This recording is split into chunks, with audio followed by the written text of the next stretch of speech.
स्वागत है आप सभी लोगों का। जो लोग कैमरा ऑन कर सकें उनके लिए ज़्यादा उपलब्धता होगी मेरी भी, और जो लोग बंद होके सिर्फ सुनने में भरोसा रखते हैं उनके लिए मेरी भी अनुपलब्धता ही माने। मैंने कल आप सभी लोगों को एक पीडीएफ शेयर किया था और अपेक्षा की थी कि आप सभी लोग उसका उत्तर जरूर लिखेंगे और मुझे भेजेंगे। लेकिन मुझे बड़ा दुख है इस बात का कि कुल मिला के लगभग 15 लोगों ने ही मेरे पास उसका उत्तर भेजा है लिख के, व्यापक मात्रा में। तो सबसे पहले तो ये मंच आप ही लोगों के लिए खुला रहेगा, ताकि आप बता सकें कि ताकि आप एटलीस्ट बहाने बना सके। शुरू हो जाइए। कहाँ से शुरू करेंगे? सर टाइम नहीं मिला, बहुत बिजी थे, संडे को जाना होता है, इत्यादि इत्यादि। और बाद में जब रिजल्ट आएगा तो बोलोगे बस एक नंबर और रह जाता ना तो काम हो जाता, है कि नहीं? लिखने की कला आपको चीजों को याद रखने में बहुत हेल्पफुल होती है। आपका दिमाग जब तक किताबें पढ़ रहा होता है तब तक आप बड़े आराम से उन चीजों को याद कर लेते हैं। परंतु जैसे ही आपसे ये बोला जाए कि जिन बातों को आपने पढ़ा है उन्हीं बातों में से 50% भी आप लिख दीजिए, तो आप नहीं लिख पाएंगे। 50% की शुद्ध हानि होती है, और ये हानि हर समय हो रही होती है। और ये डिपेंड करता है, 50% तो मैं उन दिमागों की बात कर रहा हूँ जो रेगुलर अपने दिमाग को पॉलिश कर रहे हैं। जो लोग शिक्षा से दूर हैं, कभी यदा कदा दिन में 1 घंटे पढ़ लेते हैं, मैं उनकी बात कर रहा हूँ कि वो अगर 1 घंटे वाले लोग हैं तो उनका तो तकरीबन 80 से 85% गायब हो जाता होगा दिमाग से। बचता होगा 10 से 15%, और उन्हीं 10-15% में सारा काम चलता है। तो फिर बात आती है कि क्यों नहीं सेलेक्ट होता, है ना? कुछ कहना है किसी को? अनम्यूट कर सकते हैं आप। कम से कम कैमरा तो ऑन कर ही लिया करो, महाप्रभु। जो लोग, अच्छा कहाँ बैठते हो, कम से कम इतना तो दिखा दो, बैठ के पढ़ाई कर रहे हो। अच्छा किचन तो दिखना शुरू हो रहा है। किचन वाले लोग तो बंद कर सकते हैं, कोई दिक्कत नहीं है। किचन वाले लोग तो बंद कर लीजिए, ये असल में बड़ा प्राइम टाइम होता है। तो सुनने वाले लोग कितने हैं?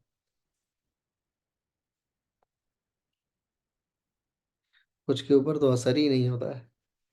बताओ भैया गोपाल जी, क्या किया जाए? शिक्षण की ऐसी परंपरा जिसमें आप कहते रहो कहते रहो कहते रहो, और व्यक्ति सुनता रहे फिर कुछ। देखो आज का सब्जेक्ट, आज जो हम लोग पढ़ने वाले हैं ना, वो बड़ा माहौल बनेगा नहीं तब तक शुरू करने में मजा नहीं आएगा। आज मैं सोच रहा हूँ यूनिट 9 शुरू करने की। और यूनिट 9 जो है आपके नेट जेआरएफ के सिलेबस की, यूनिट 10 तो हमें वैसे भी नहीं पढ़ना है। यूनिट 9 जो है वो माहौल बनने के बाद ही पढ़ाने में मजा आता है। नहीं तो 2 घंटे का वीडियो विकास दिव्य कीर्ति सर का है उपलब्ध यूट्यूब के ऊपर, आप जाइए और जस्ट आपको सर्च करना है दर्शन क्या है। और वो बड़े सधे हुए वक्ता भी हैं और बड़े ओजस्वी ज्ञाता भी हैं। ओजस्वी ज्ञाता इन द सेंस कि ओजस्वी तो वक्ता होता है, लेकिन उनका ज्ञान ओजस्विता को प्राप्त कर चुका है। इसलिए आप आराम से 1 घंटा मेरे को सुनेंगे, उससे बेटर है कि आप उन्हीं को सुन लीजिए। 2 घंटे का छोटा सा उनका वीडियो है। 2 घंटे का छोटा इसलिए कह रहा हूँ क्योंकि जनरली विकास दीप कीर्ति 2 घंटे नहीं बोलते हैं। उनकी आदत है कि वो कम से कम 3, 3.5, 4 घंटे से कम में उनका काम चलता नहीं है ना?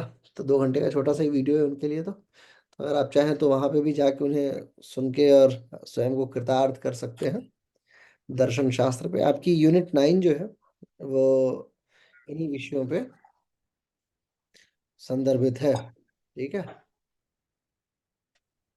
चलिए बहरहाल। तो आज हम लोग बहुत सारी चीजें करने वाले हैं, लेकिन दर्शन शास्त्र आपके यूनिट 9 का एक हिस्सा है। और बेसिकली स्वास्थ्य की परिभाषा और हठयोग से संबंधित कुछ बेसिक सिद्धांत है। फिर ये है कि योग टीचिंग कैसे करें, योग शिक्षण कैसे लें। तो आज लिखने जैसा कुछ भी नहीं है, मैं जस्ट आपको कुछ बातें बताऊंगा जो आपके अनुभव में आएंगी। जो लिखने वाला हिस्सा है वो जब तक प्रॉपर ऐसा नहीं लगेगा कि हाँ लिखना चाहिए, तब तक उसमें प्रवेश करने का कोई मतलब है नहीं, है ना। तो यूनिट 9 आपको बताती है कि कक्षा का स्वरूप कैसा होना चाहिए, योग कक्षा का स्वरूप कैसा होना चाहिए।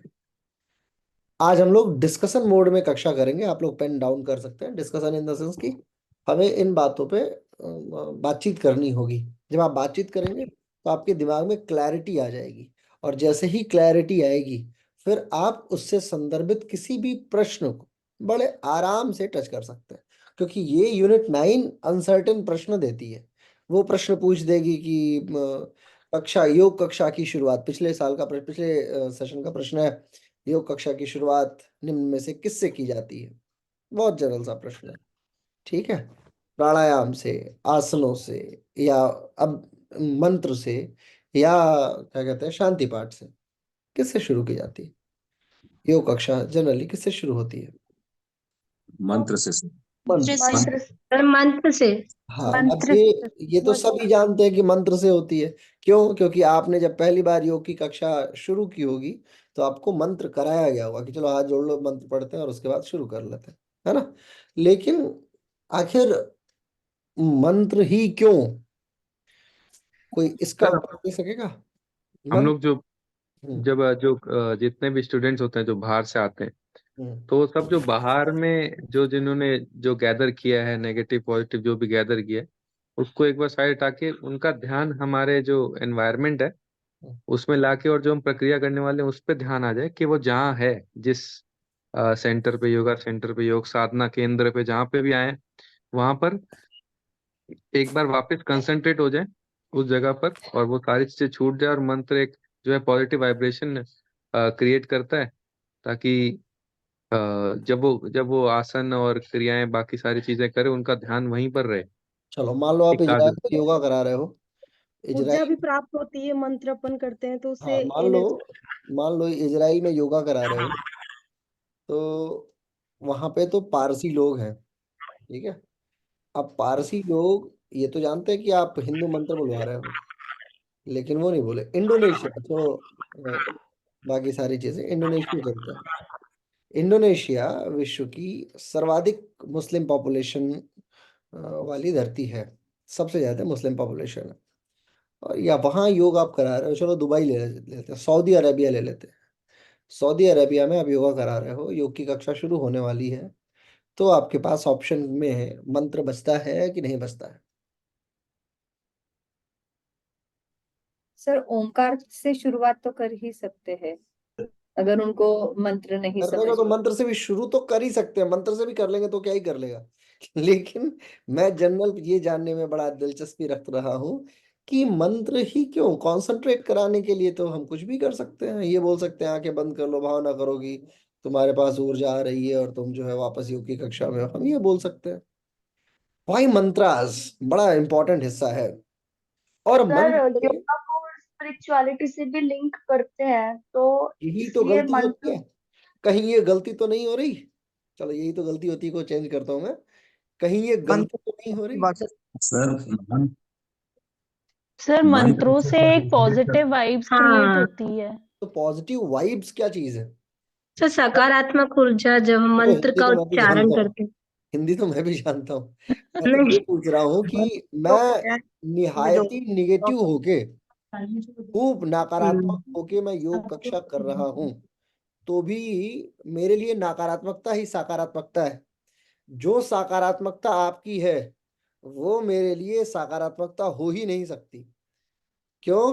क्योंकि आप जिस जगह सांस लेना दुश्वार समझते हो, मेरे लिए सांस का साधन ही वो है। मैं जल की मछली हूं, मुझे पानी ही चाहिए जिंदा रहने के लिए। आप अपना देख लो, आपको हवा चाहिए।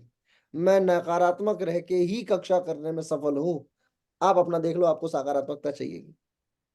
गलत क्यों है नकारात्मकता? Why negativity is wrong? Negativity जो है विचारों को चलाएगी। हमारा ध्यान जब एक जगह नहीं होगा, तो फिर इंजरी का भी चांसेस हो सकते हैं अभ्यास के दौरान। इतना तो ध्यान हमेशा बना ही रहता है, और जिसका ध्यान सर आप मंत्रों से लेके आ चुके हो, वापस पूरा फोकस करा चुके हो, इवन आप स्वयं भी।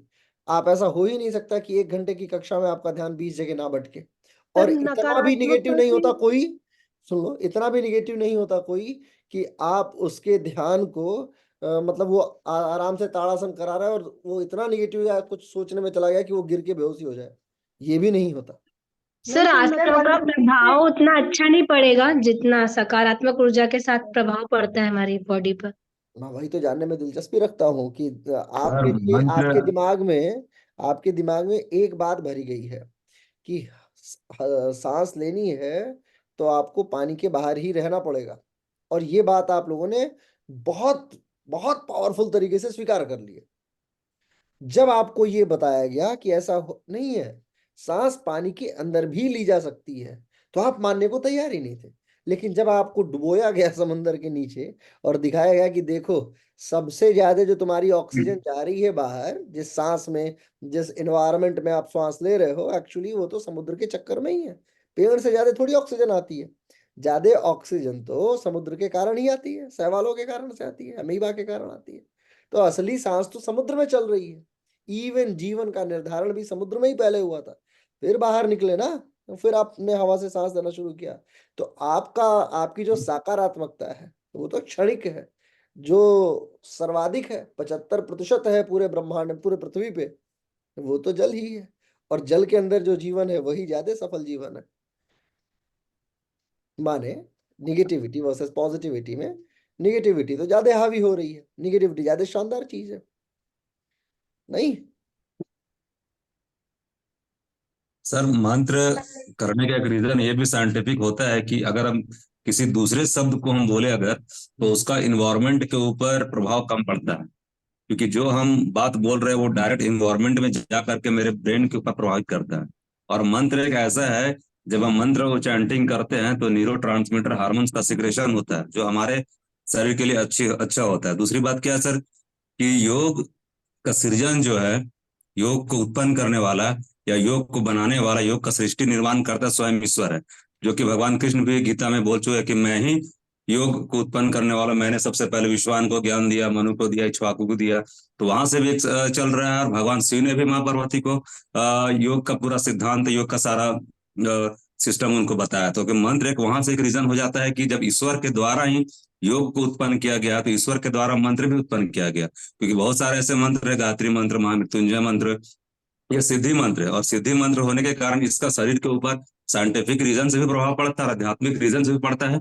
अगर किसी दूसरे शब्द का इस्तेमाल करते तो वो हमारे ब्रेन के ऊपर प्रभाव कम पड़ता है, लेकिन मंत्र का अगर हम यूज करते हैं तो वो हमारे बॉडी के ऊपर, हार्मोन्स के ऊपर, ब्रेन के ऊपर उसका पूरा पॉजिटिव प्रभाव पड़ता है। साथ ही हमारे सामने जो बैठा है उसके ऊपर भी उसका प्रभाव साइंटिफिक रीजन ज्यादा पड़ता है।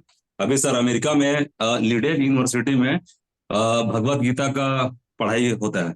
बाकी किसी भी यूनिवर्सिटी में विदेश में भगवत गीता का पढ़ाई नहीं होता है, लेकिन लीडेन में और अब ऑक्सफोर्ड में भी शुरू होने वाला है भगवत गीता का। क्योंकि वहाँ उसमें भगवत गीता में पास होना जरूरी है। अगर उसमें वो पास नहीं करेंगे तो अदर सब्जेक्ट में बच्चे फेल कर जाएंगे। तो सर अभी तो पूरा वर्ल्ड और WHO भी मानती है कि मंत्र को करना चाहिए, क्योंकि नेट का पेपर में भी सर मंत्र के ऊपर पूरा पूछा जाता है। तो इसलिए मंत्र काफी जरूरी है सर, वैज्ञानिक रूप से भी और आध्यात्मिक रूप से भी। तो मेरे ऊपर क्या प्रभाव पड़ेगा? लीडन यूनिवर्सिटी में गीता पढ़ा रहे हैं तो मैं ये मान जाऊं कि मंत्र जरूरी है? और एक चीज वापस आते हैं, न्यूरो ट्रांसमीटर हॉर्मोन्स, ये शब्द आपने वैज्ञानिक शब्द यूज करने की भरपूर कोशिश की है। क्या होता है Gopal ji neuro transmitter hormone? Sir मैंने तो पहली बार सुना है। चलो आप ही बताओ अमर जी, क्या है न्यूरो ट्रांसमीटर हार्मोन्स? सर जब हम भ्रामरी भी करते हैं या गायत्री मंत्र करते हैं या लंबा ओमकार चैंटिंग करते हैं, तो पिट्यूटरी ग्लैंड से न्यूरोट्रांसमीटर हार्मोन्स का सिक्रेशन होता है। और उस हार्मोन्स का सिक्रेशन होने से का नाम बताओ ना, कौन तनाव सा कम हो हार्मोन जाता है। है ये? कौन सा ये पॉजिटिव हार्मोन है प्रभाव जो पड़ता न्यूरो ट्रांसमिट कर सकता है? हम लोग तो हार्मोन्स के नाम को पढ़ चुके हैं, लगभग सारे हार्मोन्स के नाम को जानते हैं तकरीबन तकरीबन, है ना? ये कौन सा हार्मोन है जो न्यूरो ट्रांसमिट के लिए काम करता है। सर मैंने नेट के व्हाट बुक इज में न्यूरो पढ़ा है कि ट्रांसमिशंस? न्यूरो ट्रांसमिशंस क्या है? अब तो हार्मोन्स दिया हुआ है सर, डोपामिन बुक में हार्मोन। मैंने पढ़ा है कि न्यूरोट्रांसमीटर हार्मोन का सिक्रेशन होता है, जो पॉजिटिविटी लाता है और तनाव को भी कम करता है। मैं वही यही बात तो जानने में बड़ा दिलचस्पी रख रहा हूँ अमर जी, कि ये न्यूरो ट्रांसमिशन शब्द क्या हुआ। न्यूरो का मतलब हुआ कि आपके जो सेंट्रल नर्वस सिस्टम से संबंधित कुछ तो है। इतना तो क्लियर है सबको, सब लोग इस बात को तो समझ रहे हो ना कि सेंट्रल नर्वस सिस्टम या पेरिफेरल नर्वस सिस्टम से कुछ तो ऐसा है जो ट्रांसमिट हो रहा है। ठीक है, अब ये ट्रांसमिशंस जो चल रहा है, ये आप कह रहे हो कि कुछ ट्रांसमिट हो रहा है जो न्यूरो ट्रांसमिट। अब इसमें इसे एडजेक्टिव माने, वर्ब माने, एडवर्ब माने, किस तरीके से इसको देखें कि ये उस ट्रांसमीटर्स को एक्टिवेट करता है, या खुद हार्मोन है जाके न्यूरॉन्स के ऊपर काम कर रहा है, या आखिर ऐसा क्या है। एक तो ये शब्दावली चाहिए सबसे पहले। दूसरी चीज, ऐसा कौन सा हार्मोन है जो मंत्र के साथ जाके उद्वेगित हो उठता। एक बात मैं पहले बता दूं, हो सकता है आपको ऐसा लगे कि मैं लेफ्टिस्ट व्यू हूं या इस तरीके का कुछ भी नहीं है। मैं आप लोगों को पहले आपको बताना चाहता हूं कि आप कहाँ सोच रहे हो। मैं ये सिद्ध कर दूंगा कि मंत्र क्यों जरूरी है, लेकिन मैं ये चाहता हूं कि आप अपने दिमाग का भरपूर प्रयोग कर लीजिए, ताकि आपको ये लगे कि कभी देखो, हारने के 1000 तरीके अगर जान जाओगे ना, तो जीतने का तरीका बड़ा सुलभ होगा आपके लिए। जीतने के मैं 1000 तरीके सिखा दूं तो हारने के किसी एक तरीके से हार जाओगे, लेकिन अगर मैं आपको हारने के 1000 तरीके सिखा चुका हूंगा, तो आपको जिताना फिर मैं तो आंख बंद कर, जिस दिन मैच होगा आपका, उस दिन मैं आंख बंद करके इंतजार कर रहा हूँ कि आप बोलोगे हाँ सर, क्योंकि हारने के सारे तरीके आपको पता है ना। फिर कोई आपको हरा नहीं सकता। जब हारने का डर ही खत्म हो गया तो फिर क्या ही हारोगे, इसलिए आज हारो। चलो कोशिश करते रहो। न्यूरो को हटाते हैं क्योंकि इसको आप जस्टिफाई नहीं कर सकते। कोई और इसमें योद्धा है इस कक्षा में? 50 सदस्यीय कक्षा है। What is neuro transmissions, anyone? Sir neurotransmitters जो है, ये अपने साइनेप्सेस जो होते हैं न्यूरॉन्स के बीच में, साइनेप्सेस में जो काम करता है वो न्यूरोट्रांसमीटर्स है। ऐसा ना, एक्सॉन डेंड्रॉन्स ये सब तो ट्रांसमिशन का ही कार्य करते हैं। न्यूरॉन के अंदर जो उसकी जो कोशिकाएं होती हैं, जो उसके लिए उसके जो तंतु होते हैं, वो डेंड्रॉन्स, एक्सॉन्स, यही सारी चीजें काम कर रही होती हैं उसमें।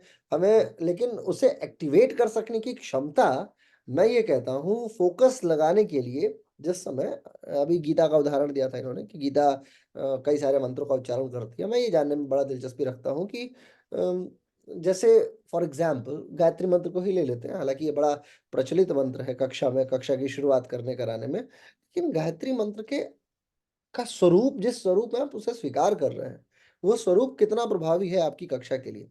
आप गए संस्कृत में, आपने कुछ भी बोला और आप शुरू कर दिए, यही तो हुआ। कुछ भी बोला इन द सेंस कि आपको पता ही नहीं, जैसे आप गए और कक्षा में हाथ जोड़ा ले और बोला ओम, ये बोला, या इसके इक्वल में आपने ओम भूर्भुवस्सुः तत्सवितुर्वरेण्यं भर्गो देवस्य धीमहि धियो न प्रचोदयात्, ये बोला, इक्वल ही तो है बात। क्योंकि जिसके सामने आपने बोला, उसको तो सिर्फ इतना पता चला कि इसने संस्कृत में कुछ तो बोला, उसे ये लगा कि ये मंत्र है, इसका मतलब ये बड़ा प्रभावी होगा, बस बात खत्म। इससे बढ़िया आप जाके कुछ, अब यही मंत्र अगर मैं वियतनामी लोगों के सामने बोल रहा हूं, तो उनको क्या ही पता है, क्या ही फर्क पड़ता है। उन्होंने तो बस हाथ जोड़ा, आंखें बंद कर ली, फोकस, दैट्स ऑल, खत्म कहानी। इससे बढ़िया आप जाके हाथ जोड़ लो और ये बोल दो ओम मछली जल की रानी है, जीवन उसका पानी है, स्वाहा, बात खत्म। ये भी तो मंत्र हो गया।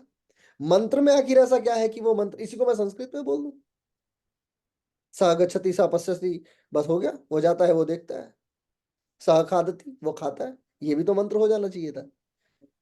सर ऐसा कहते हैं, हम जो भी बोलते हैं वो यूनिवर्स में जाता है, और वो मतलब यूनिवर्स में हमेशा साउंड क्रिएट हो, और वो हमारी ही द्वारा हम जो भी बोल रहे हैं वो सब वहां पहुंच रहा है, and it is returning back to अस।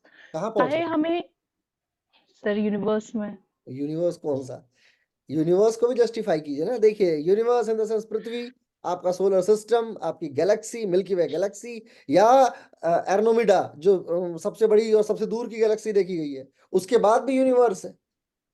एर्नोमिडा से 400 प्रकाश वर्ष दूर है, तकरीबन 400 मोटा मोटी अगर देखा जाए तो। 400 प्रकाश वर्ष का मतलब, जहां यहां से जाते जाने में एक प्रकाश वर्ष, आप अगर फिजिक्स पढ़े हो तो आप बाखूबी जानते हैं कि प्रकाश वर्ष की परिभाषा क्या होती है, लाइट ईयर की। तो कौन से सर जैसे यूनिवर्स में? सर जो सर ब्रह्मांड जैसे कहते मन हैं हम, इसी जहाँ पर ब्रह्मांड को ही तो कह रहा हूँ, ब्रह्मांड ही तो इतना अ, बड़ा है, उसे तो डिफाइन ही नहीं किया जा सकता। सर जो मंत्र है हम्म। वो, जब हम लोग चैंट करते हैं तो मंत्र जैसे कुछ ऐसे शब्द हैं जो, जिनकी जो एक अलग फ्रीक्वेंसी से, जैसे शांति है वो चलो हमारे। एक शब्द बढ़िया मिला, फ्रिक्वेंसी। ये आपके आपके लिए, आप अपने दिमाग में बिठा के रखिएगा, ठीक है। आवृत्ति इसे हिंदी में बोलते हैं, आवृत्ति। इसे फिजिक्स में लैम्डा से चेक किया जाता है, ठीक है। लैम्डा इसका वो एन से इसे डिनोट करते हैं। चलो अभी बताऊंगा इसके बारे में, याद रखना फ्रीक्वेंसी, ठीक है। तो अलग अलग फ्रीक्वेंसी के जो है मंत्र अलग से बॉडी को हिट करते हैं, और वातावरण में जो शब्द है, और हमने अभी पहले भी पढ़ा था कि शब्द जो है डिस्ट्रॉय नहीं होता जो हम लोग निकालते हैं। अब वो अलग फ्रीक्वेंसी, जैसे शांति है, ओम शांति, ये सिंपल मंत्र है, ओम शांति शांति शांति। ये जो शांति वर्ड है, ये जब हमारे ब्रेन वेव्स में और हमारे जो जो कोश हैं, इनको जब हिट करता है, तो ये रियलिटी में जो हमारे शांत करने वाले जो जितने भी हॉर्मोन्स हैं, ठीक है, और जो हाइपोथैलेमस जो गवर्न कर रहे हैं हमारी इमोशंस को, वो ऐसे हार्मोन सिक्रीट करवाता है, ये सारे जितने भी जो वर्ड्स हैं, शांति है, ओम है, जो बॉडी में उस तरीके से हमारी जो केमिकल स्ट्रक्चर है उसको प्रिपेयर करते हैं। ऐसा मेरा समझ है ऐसे। यानी कि आप अब आ जाओ थोड़ा सा लैंग्वेज साइंस में। मैं वापस अपने गुरुजी को याद कर रहा हूँ, मेरे एक बड़े शानदार अध्यापक हैं, जीवित हैं, और भाषा के भारत में प्रबलतम विद्वान है एक तरीके से। और मध्यिका एक भाषा है जो ऑलमोस्ट अब समाप्त हो जाएगी, दो लोग उसे जानते हैं, और तीसरे एक यही व्यक्ति हैं जो थोड़ा बहुत मध्यिका जानते हैं। मध्यिका एक भाषा है, साउथ इंडिया में बोली जाती है, और वो खत्म हो जाएगी। दो ही लोग जानते हैं, एक दादी और एक पोता, एक दादाजी हैं और उनकी एक पोती है, दो ही लोग बस बोल पाते हैं। वो खत्म होने के कगार पे। तीसरे ये हैं professor doctor Om Prakash sir, उन्हें याद कर रहा हूँ मैं। उनकी कक्षा का, उनके द्वारा पढ़ाया हुआ एक विषय मैं आपके सामने वापस पेश कर रहा हूँ।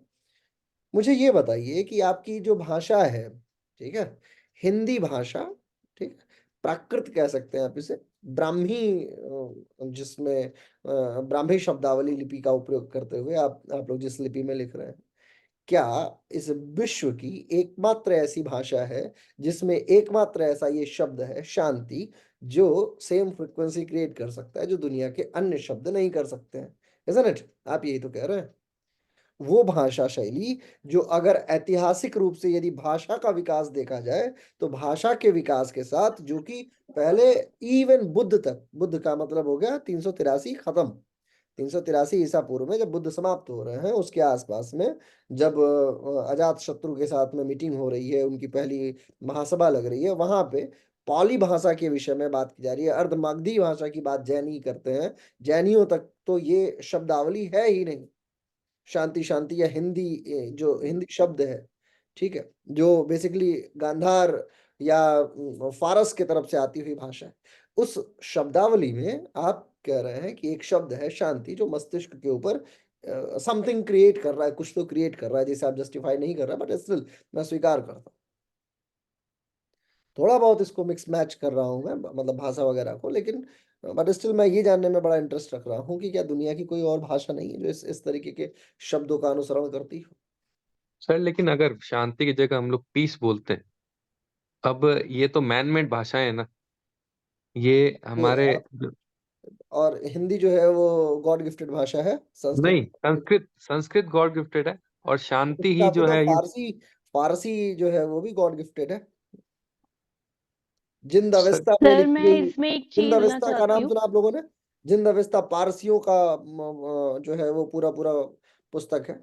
उसके बाद प्रोटेस्टेंट जो होते हैं या कैथोलिक्स हैं, उनकी शब्दावली में भी बहुत सारे ऐसे शब्द हैं। रोमन पूरा अंपायर है, उससे भी पहले अगर अरस्तु के आसपास जाए तो उनके पास भी बड़े अच्छे यूनानी शब्दावलंबी चीजें हैं। यूनान के भी बहुत सारे शब्दों का अनुसरण करता है। एथेंस का लैटिन शब्दावली भी बहुत सारी चीजों को लेके चलती सर है। लेकिन जैसे सनातन अपनी जो संस्कृति है, इसका ओरिजिन नहीं है ना, क्योंकि ये सब तो बाद में आए थे, ये पारसी और ये जूस और ये सारे जितनी भी भाषाएं, ये सब बाद में आई थी। सर लेकिन अपने जो संस्कृत भाषा के लिए तो ये भी कहा जाता है ना कि भगवान शंकर के डमरू से निकली थी, वो उन्होंने बजाया हाँ, था तब। आई उल लंग वो निकले थे ना, आई उल लंग। हाँ, ये तो दर्शन है वर्ण ना, निकले थे। ये तो दर्शन है, संस्कृत भाषा नहीं, कुछ शब्द निकले थे जिसे पाणिनि के पतंजलि के गुरु उनको, श्रीमंत पाणिनि ने पाणिनि ने, हाँ, स्वीकार किया था, और 14 माहेश्वर सूत्रों के आधार पे पूरी माहेश्वरी रचनाएं की सूत्र। थी।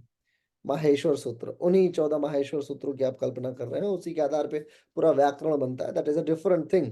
मैं ये जानने में दिलचस्पी रख रहा हूँ कि क्या मंत्रों की तरफ अगर हम जाते हैं जब, तो ये सिर्फ फ्रिक्वेंसी से संबंधित इसका कुछ लेना देना है, या कुछ ऐसे शब्द हैं जो दिमाग के ऊपर काम करते हैं? आप जस्टिफाई नहीं कर पा रहे हैं कि आप अपनी कक्षा को मंत्रों से क्यों शुरू करते हैं। देखो सर यूनिट ऐसा भी एक है कि बेहतरीन यूनिट है। अच्छा, एक सर मैं हम बीच जो में आप भी लोग को सूचना दे दूं पहले कि हम लोग यूनिट 9 का मतलब ये है कि 6, 7, 8, 9 4 यूनिट समाप्ति के कगार पे हैं। अपने नियत समय अंतराल से कई सौ किलोमीटर प्रति घंटा की रफ्तार से हम लोग आगे बढ़ रहे हैं। माने जो हमारी रफ्तार होनी चाहिए उसके सामने बहुत तेजी से चल रहा है। अब इसके बाद जो सेकंड हाफ बचेगा, जो यूनिट 1 से लेके यूनिट 5 तक बचेगी, उन उन यूनिट्स में हमें सिर्फ और सिर्फ स्टैटिक नॉलेज लेके आना है, दैट्स ऑल। यानी कि हमें पतंजलि योग सूत्र, क्योंकि देखो अब हे हम दुखम है ना, उसके बाद फिर मतलब पीवाईएस का पूरा जो सिस्टम है वो, उसके बाद हठ योग से संबंधित जो ग्रंथ है वो, ये सब बहुत क्लिष्ट ग्रंथ नहीं है। यानी हमारे पास फरवरी आधी बची हुई है, मार्च, अप्रैल, मई, 4-5 महीना बचा हुआ है। एक एक यूनिट एक एक महीने में करेंगे तो भी पार हो जाएंगे, है ना। तो इसलिए बिल्कुल आप तनाव मुक्त रहिएगा। हम लोग को ये डिस्कस करना बहुत जरूरी है, क्योंकि देखो नेट परीक्षा लेने का क्या उद्देश्य है? परीक्षा लेने का उद्देश्य ये है कि आपके अंदर वो टैलेंट आए और आप अपने टैलेंट को लेके जाओ और आप वास्तव में ये सिद्ध करो कि हाँ, आप एक प्राध्यापक बनने के योग्य हो। परंतु आप सभी को देख के मुझे ये अभी विश्वास है कि अभी आप योग्य नहीं हो। तो जब तक योग्य मत हो जाना तब तक फॉर्म भी मत भरना। जिस दिन योग्य होना उस दिन फॉर्म भरना नेट का, और फिर जाके सरकार के सामने प्रस्तुत होना कि मैं योग्य हूँ, कृपया करके मुझे आप प्रमाणित करें। ठीक है, चलिए आइए वापस आइए मुद्दे पे। मंत्र सर क्यों? ऐसा सर जरूरी नहीं, जब आपने बोला कि अगर हम फॉरेन में जाते हैं उन्हें तो हमारा मीनिंग नहीं पता, बट उन पे भी इफेक्ट, मतलब हम ऐसा मानते हैं कि मंत्र का इफेक्ट होता है। तो ऐसा भी कहा जा रहा कि हम जो भी बोलते हैं वो चीज हमें समझ आए ना आए लेकिन उसका प्रभाव हम पे पड़ता है। जैसे हम बोलते हैं कि हमेशा पॉजिटिव बोलना चाहिए, हमेशा अच्छा बोलना चाहिए, क्योंकि जो हम बोल वो हम तक वापस आ रहा है। तो चाहे उन्हें उसका मीनिंग समझ में ना भी आए मंत्रों का, लेकिन हम उच्चारण कर रहे हैं तो वो मंत्रों का इफेक्ट तो हम पर आता ही है। और जब उसका इफेक्ट पॉजिटिव आएगा तो यूनिवर्स यूनिवर्स वर्ड यूज नहीं करूंगी, एनवायरनमेंट भी हम सपोर्ट करेगा योग में। जब हम प्रैक्टिस शुरू करेंगे तो वो हमारे सपोर्ट में काम करेगा। ये शायद मंत्रों का उच्चारण पहले किया जाता है ताकि वो हमें भी एक सपोर्ट, मतलब हमारी बॉडी जो हम करना चाहते हैं हमें उसमें सपोर्ट करे। मैं अभी भी ये आप लोगों को नहीं समझा पाया हूँ, या आप लोग समझने को तैयार नहीं है कि कोई भी बात हमें जो बोलनी है, अभी ये नहीं, इस समय तो जो बोल लो चलो बोल लो, लेकिन बाहर जब भी बोलो तो आप जो भी बोलो उसे देख लो कि आप ऐसा तो नहीं कि कहीं हास्यास्पद बातें बोल रहे हो, हंसी वाली। कि हम जो अब जैसे बोल रहे हैं कि मंत्रों का जो प्रभाव है वो इन्वायरमेंट पे रहेगा, इन्वायरमेंट हमारे लिए फ्रेंडली हो जाएगा, इसमें 1% भी मतलब ऐसी बात नहीं है जिसे आप सिद्ध कर पाए। इन्वायरमेंट आपको, अब ना तो देखो, मैं पर्यावरण विज्ञान पढ़ा हूँ इसलिए मुझे पर्यावरण के विषय में पता है, मैं भौतिक विज्ञान पढ़ा हूँ इसलिए मुझे भौतिक विज्ञान के विषय में पता है, मैं रसायन शास्त्र जानता हूँ इसलिए मुझे रसायन के विषय में पता है, उसी समय मैं तर्क शास्त्र भी जानता हूँ इसलिए मैं तर्क कर रहा हूँ, उसी समय मैं दर्शन शास्त्र जानता हूँ इसलिए मैं दर्शन कर रहा हूँ। लेकिन जो व्यक्ति सिर्फ गणित पढ़ा होगा, सिर्फ दर्शन पढ़ा होगा, सिर्फ बीटेक किया होगा, सिर्फ बीसीए किया होगा, उसे तो लगेगा कि रंजना मैम जो है वो बड़ी विद्वान है और इनकी एक एक बात सही होगी। क्यों? क्योंकि मैम ने एमए इन योगा किया है, तो जाहिर सी बात है मैं इनसे बोलूंगी, मान लो मैंने बीसीए किया है तो मैं बोलूंगा कि कंप्यूटर में ये काम करो तो ठीक हो जाएगा कंप्यूटर, तो आप आंख बंद करके मानोगे? मानोगे नहीं मानोगे? अरे यार, अगला व्यक्ति BCA, MCA, MTech, BTech, PhD करके आया है, तो जाहिर सी बात है कि ये इसमें प्रबल होगा। ऐसे ही आप किसी के सामने जाते हो और आपने अगर किसी को बोला कि एनवायरमेंट आपके प्रति सकारात्मक भाव रखेगा, एनवायरमेंट आपको सपोर्ट करेगा, तो वो यही सोचेगा ना कि यार ये तो मैम बिल्कुल आश्वस्त होंगी तभी तो कह रही है, उनके पास सोर्सेज होंगे। लेकिन गजब की बात यह है कि मैम तो सिर्फ हवाबाजी बना रही है, उन्हें पता ही नहीं है कि इन्वायरमेंट क्या चीज, इन्वायरमेंट में क्या चीज उपस्थित है जो हमें सपोर्ट बैक करेगी, क्यों करेगी सपोर्ट बैक, मैं कह रहा हूँ। और सबसे इंपॉर्टेंट चीज, वापस थॉट वहीं आके समाप्त हो जाती है कि ये सकारात्मकता के पीछे क्यों पड़े हुए हो, वाई पॉजिटिविटी, ये निगेटिविटी को क्यों नहीं महान मान रहे हो? मेरे को तो यही सिद्ध कर दो, छोड़ो कक्षा, छोड़ो मंत्र, मेरे को तो यही सिद्ध कर दो कि वाई पॉजिटिविटी, क्यों सकारात्मकता।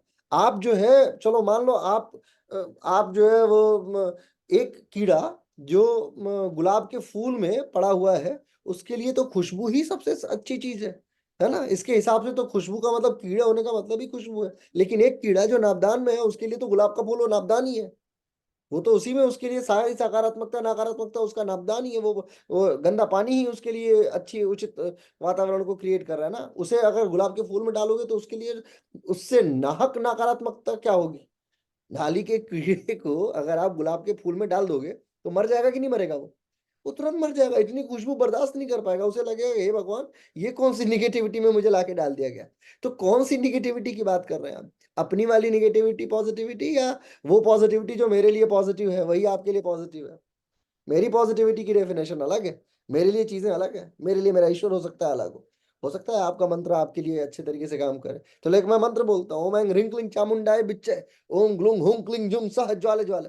अब इसमें जो हुं क्लीं जुं सः ज्वाले ज्वाले आया, ये आपके लिए कैसे काम करता? मेरे लिए तो अलग तरीके से काम करता है। ज्वाला ज्वाला ज्वाला ज्वाला प्रज्वल प्रज्वल ऐं ह्रीं क्लीं चामुंडाय बिच्चे ज्वाला हंग संग लंग छंग फट स्वाहा। ये मंत्र मेरा है। अब मेरा मंत्र, मैं ये अपनी कक्षा में इस मंत्र से कक्षा ले सकता हूँ। आपका मंत्र कहाँ है? आपका मंत्र गायत्री मंत्र है, जिसका अर्थ ही आपको नहीं पता, जिसमें यही नहीं पता कि भू भुव स्व ये 3 लोकों की बात है। आपको यही नहीं पता कि ये ओ उ म जो शब्द है ये क्यों क्यों इसकी जितने उपनिषद है वो किसी मंत्र को नहीं मानते। वो बोलते सिर्फ ओम ही है सारा का सारा। नाद तेज, ये जो नाद बिंदु उपनिषद है, ध्यान बिंदु उपनिषद है, जितने बिंदु वाले उपनिषद है सब बोलते हैं भाई ओम के पीछे भागो, ओम ही संसार है, ओम ही ब्रह्म है। तो आप ओम से ही शुरू करके ओम को ही गौण मान लेते हो। मंत्र में, गायत्री मंत्र में मेजर कौन है आपके लिए? गायत्री मंत्र में मेजर बाकी की सारी चीजें हैं। भूर्भुवः स्वः तत्सवितुर्वरेण्यम भर्गो देवस्य धीमहि धियो यो न प्रचोदयात्। क्योंकि आपका टाइम स्पैन उस पर ज्यादा इंगित किया ना। ओम को तो आपने बहुत छोटा मान लिया, ओम को तो आपने स्टार्टर मान लिया। जैसे गाड़ी में ऐसे चाबी लगा के स्टार्ट कर देते ड्रन, गाड़ी स्टार्ट हो गई, ओम ओम हो गया, यानी मंत्र अब यहीं से शुरू होगा। नहीं, बताओ मैं गलत कह रहा हूं तो? आपका ओम, ओम कहाँ से ओम है आपका? आपका ओम सिर्फ मंत्र स्टार्टर है। जैसे किसी अच्छे से रेस्टोरेंट में आप जाते हैं और भोजन करने के लिए वो पनीर का पकौड़ा लाता है और बोलता है सर दीजिए, स्टार्ट कीजिए, भूख को आने दीजिए। जब भूख आ जाएगी फिर आपके सामने मैं रोटी प्रस्तुत करूंगा। मैं जब पहली बार 5 स्टार होटल में गया था तो वो मेरे सामने ऐसे ही पनीर लाया, पनीर का पकौड़ा, और मैं वही खा के पेट भर लिया। बाद में मुझे पता चला कि असली खाना तो इसके बाद आता है, और फिर वो पूरी थाली बेकार हो गई। कहीं ऐसा तो नहीं कि आप लोग स्टार्टर में, अब चलो मैं तो फिर भी गलती करके भी सही चीज किया। मैंने तो अपने ओम के स्टार्टर से ही अपने आप को भर लिया। ओम ही असली में पूरी दुनिया है। लेकिन बाकी के मंत्रों पे आपने पूरा फोकस कर रखा है। आपने पनीर खाया नहीं, बाकी जितना ये चाउमीन वाउमीन है खा के अपना पेट खराब कर लिया आपने। ये कैसा कैसा आपका न्याय है? और सिर्फ गायत्री मंत्र ही क्यों है? इसलिए कि वो सर ऋग्वेद। मंत्र भी तो एक तरीके का योग ही हो गया ना। जैसे उपनिषद में हर जगह की मंत्र योग, हठ योग, लय योग, तो मंत्र को भी तो योग ही कहा गया है ये ना, एक क्या पाठ शुरू तरीके होगा का। फिर इसमें और फंसोगी। पहले तो ये सिद्ध कर लो, ये अपने आप में बहुत बड़ा विषय है। पहले तो यही सिद्ध कर लो कि मंत्र क्यों, कक्षा से पहले मंत्र क्यों। चलो वो हटाओ, अगर ये नहीं बता पा रहे हो तो कुछ और आगे बढ़ते हैं। बताइए अमर जी, कोशिश कीजिए। देखो, जानते हो एक मैं बात बताता हूँ, अपने दिमाग से सोचने की कोशिश करो। ठीक है, बता ठीक रहे हो, लेकिन मैं ये चाह रहा हूँ कि इस कक्षा में उपस्थित 40-45 जो भी लोग हैं वो सब बोले, कुछ तो बोले, उल्टा सीधा सीधा उल्टा। सिर्फ 4 लोग बोलेंगे तो कक्षा नहीं चलेगी। सर आपने क्या नेगेटिव पॉजिटिव की बात की थी कि भाई एक बार हम लोग मंत्र हटाएं, हम्म, एक बार यही जाने कि नेगेटिव क्यों हम लोग को हटाना है, हम्म, सिर्फ पॉजिटिव ही क्यों। हम्म, तो जैसे पतंजलि महर्षि पतंजलि हैं, वो बोलते हैं कि जो अपनी क्लिष्ट और अक्लिष्ट वृत्तियां हैं, हम्म, वृत्तियों को उन्होंने 5 भाग में 2 भाग में बांटा, 5 वृत्तियों को क्लिष्ट हम्म, और अक्लिष्ट में। हम्म, उन्होंने ये बोला कि अगर हमारे में जैसे प्रमाण वृत्ति है, ठीक है, प्रमाण के अगर जो क्लिष्ट भाग है हमारे, हम्म, उनको अक्लिष्ट भागों से, जो हमारे जो जो प्रत्यक्ष प्रमाण जो हमने देखे हैं, प्रमाण में जो अगर प्रत्यक्ष में अगर हमने कुछ अच्छे प्रमाण भी देखे हैं, तो अपने उनसे पहले हम अपनी क्लिष्ट वृत्तियों को हटाएं। मतलब हमको उस मूड जो स्थिति है वहां से निकल के शिफ्ट में, शिफ्ट से निकल के विक्षिप्त में, विक्षिप्त से एकाग्र में। तो हम जब उस पॉजिटिविटी में आते हैं, उस नेगेटिव से निकल के अ, एक तो वो एग्जांपल देते हैं कि उस नेगेटिव से पॉजिटिव में निकलना है, क्योंकि उस नेगेटिव जो ऑरा है उस और उसमें हम लोग इतना क्रिएट नहीं कर पाते एनर्जीज अपनी बॉडी में, ताकि हम लोग वो हाई जो लेवल्स हैं वहां तक पहुंच पाए। क्योंकि उन जो नेगेटिव और जो डल टाइप की जो एनर्जीज है उसमें इतनी इतनी पावर नहीं होती जो हमारे जो बॉडी की बाकी जो एनर्जीज उसको अच्छे से एक्टिवेट कर पाए। उनकी फ्रीक्वेंसी बहुत लो होती है, हमको हायर जो फ्रीक्वेंसीज पे, हायर लेवल पे इंटेलिजेंस पे काम करना है। तो ये मंत्र जो है शायद इन नेगेटिव वालों को कम करके और पॉजिटिव वालों, जो हमारे जो तरंगे हैं, उनको बढ़ाता है, एनर्जीज को बढ़ाता है शायद ये। पतंजलि जी मेरे जबान पे बिल्कुल दौड़ते हैं, क्या कहते हैं, उसैन बोल्ट के जैसे। प्रत्यक्ष अनुमान आगमा तेन प्रमाणानि। आओ, ठीक है, प्रत्यक्ष अनुमान और आगम ये प्रमाण है। अब प्रत्यक्ष में जो है, प्रत्यक्ष अनुमान को ले लेते हैं, अनुमान और आगम, ठीक है, या प्रत्यक्ष को ही ले लो। अब प्रत्यक्ष की क्लिष्ट वृत्ति और अक्लिष्ट वृत्ति, ये दो शब्दावली इन्होंने दी है, ठीक है। ऐसे ही आगे चलते, प्रमाण, विपर्य, मिथ्या ज्ञान, विपर्य मिथ्या ज्ञान, मत द्रुप प्रतिष्ठम, ठीक है। तो मैं ये जानने में बड़ा इंटरेस्ट रख रहा हूँ कि क्लिष्ट और अक्लिष्ट वृत्ति जब चल रही है, तो उसमें फ्रीक्वेंसी शब्द जो ऐड हो रहा है, ये शब्द कहाँ से आ रहा है, नंबर एक चीज।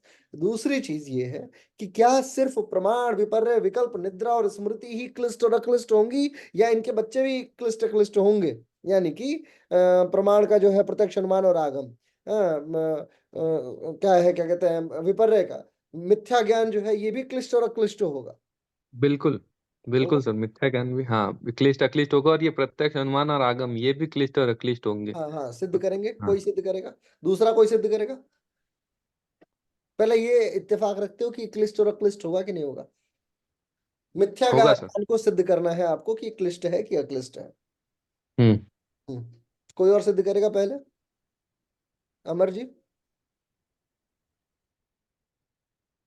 सर मिथ्या अक्टूबर? क्लिष्ट अक्लिष्ट इसलिए होगा कि अगर अविद्या के कारण सारा तो फंडा सर अविद्या पे आकर टिक जाता है, कि रस्सी को सांप या सांप को रस्सी समझ लेना, तो एक मिथ्या ज्ञान तो वहां से स्टार्ट हो जाता है हम्म।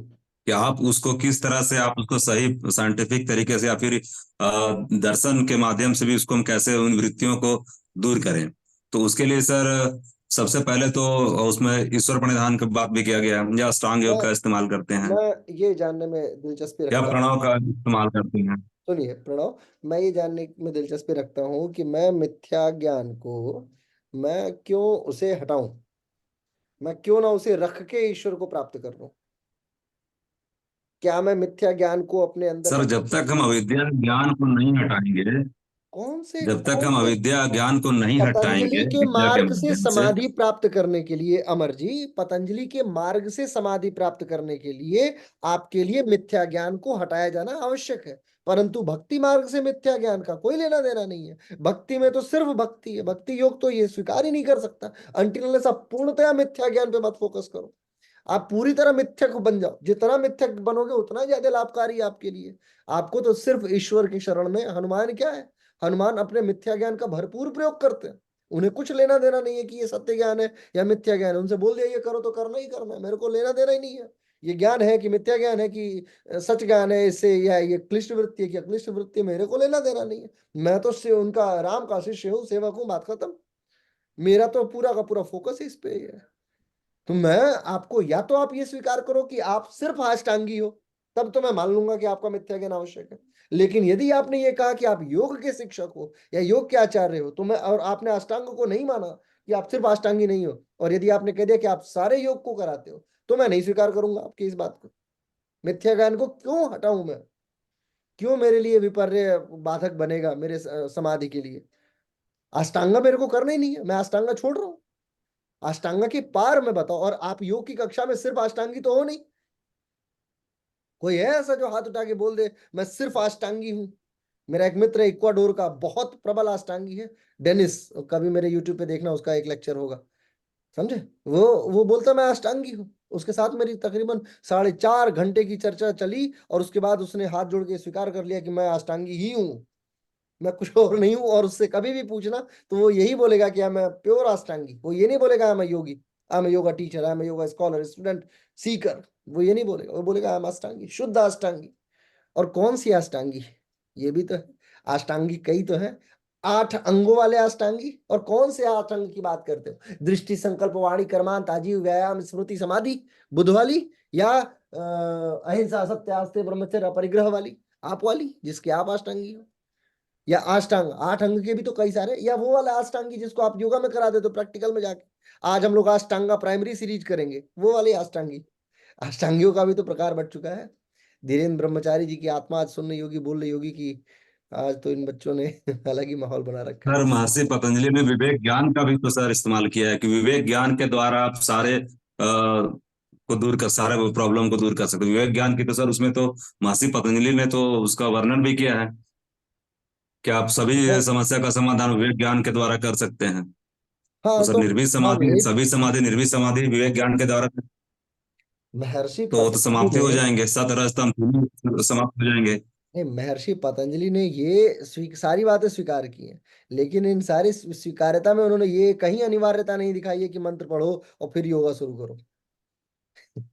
अनिवार्यता नहीं है ना कहीं। मंत्र का सर तो उस पर जिक्र ही नहीं है। तो नहीं, और जिक्र जिक्र ही नहीं है। नहीं है तो फिर आपकी कक्षा मंत्रों से क्यों लेकिन शुरू सर है? उपनिषद में तो मंत्र का जिक्र है ना सर। नहीं तो उपनिषदों ने भी नहीं कहा है ना कि मंत्रों से ही शुरू करो। सर लेकिन उपनिषद में तो मंत्र सारे से जो ही करना उपनिषद है वो चाहिए मंत्र से ऐसा। स्टार्ट होते हैं। मंत्र उपनिषद शुरू होते हैं भैया मेरे। उपनिषद वेदों के ही तो हिस्से हैं। कौन सा हाँ। उपनिषद है जो वेद का हिस्सा नहीं? सब वेदों के हिस्से हैं।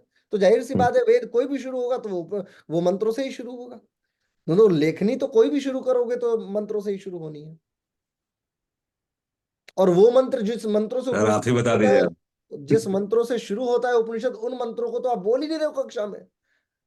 जिन मंत्रों से उपनिषद शुरू हो रहा है एक भी उपनिषद का मंत्र आप बोलो जो आपने आज तक कक्षा में बोला। सहनावतु सहना भुनक्तु सह वीर्यम करवा, वही सबसे सिंपल वाला मंत्र है, ये भी नहीं बोलते हो।